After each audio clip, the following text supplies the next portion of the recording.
더 무빙 커피에 오신 여러분들을 환영합니다. 오늘 아침에 나눌 한 잔 말씀은 출애굽기 4장입니다. 성경에 나오는 인물들을 살펴보면 하나님께서 자신의 사역에 초대하는 사람들은 모두가 처음에는 겸손한 모습을 보여줍니다.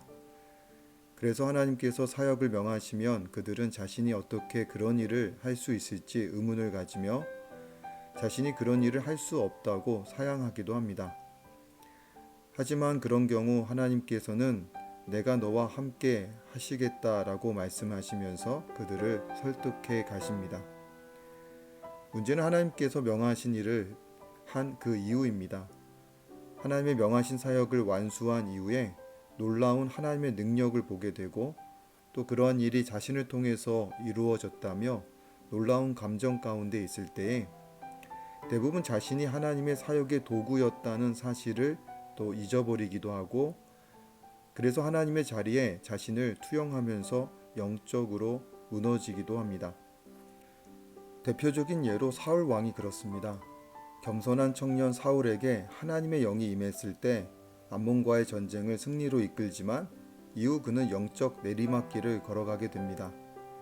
그러면 다윗이나 모세는 어떠했는가 생각해보면 다윗도 모세도 살펴보면 그들도 영적으로 무너질 사건들, 영적 위기의 사건들이 있었습니다. 다윗은 언약궤를 이동하는 과정에서 나타난 우사의 사건, 또 밧세바의 사건이 있고요. 모세는 하나님의 거룩함을 나타내지 못했다고 평가받는 무리바 사건이 있습니다.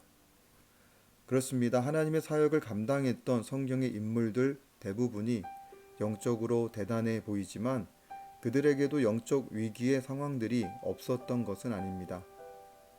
하지만 그들이 달랐던 것은 영적 위기의 상황에서 그들이 자신을 돌아볼 수 있었고 다시금 겸손한 모습으로 하나님 앞에 설 수 있었다는 것인데요.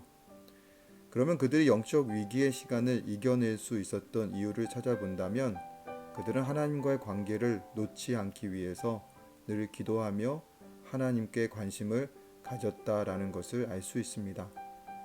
바로 모세가 그렇습니다. 오늘 출애굽기 4장은 말이 어눌했던 모세, 무서움이 많아서 하나님의 사명을 듣고도 자신이 무엇을 할 수 있을지 자신감도 없었던 그런 모세를 하나님께서 자신의 사역에 초대하고 계시는 장면입니다. 말이 어눌하다고 하니 형 아론을 붙여주시겠다고 하시면서 모세가 하나님을 의지할 수 있도록 하나님께서는 계속 모세의 믿음을 더해 주시는데요. 이 장면을 보면 하나님께서는 하나님의 사람들과 참으로 인격적인 관계를 맺어 가시는구나 라는 생각을 하게 됩니다.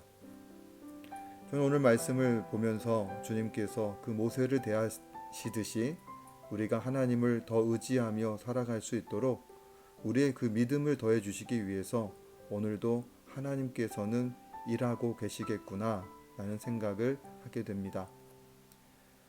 광야 같은 아무도 없는 바로 그런 곳에서 불타는 떨기나무를 통해서 모세에게 말씀하시기 위해 찾아오신 하나님, 바로 그 하나님이 오늘도 외롭고 또 고단한 우리의 인생 가운데 하나님께서는 분명히 찾아오셔서 우리에게 믿음을 더해 주실 것을 기대하고 또 기도합니다.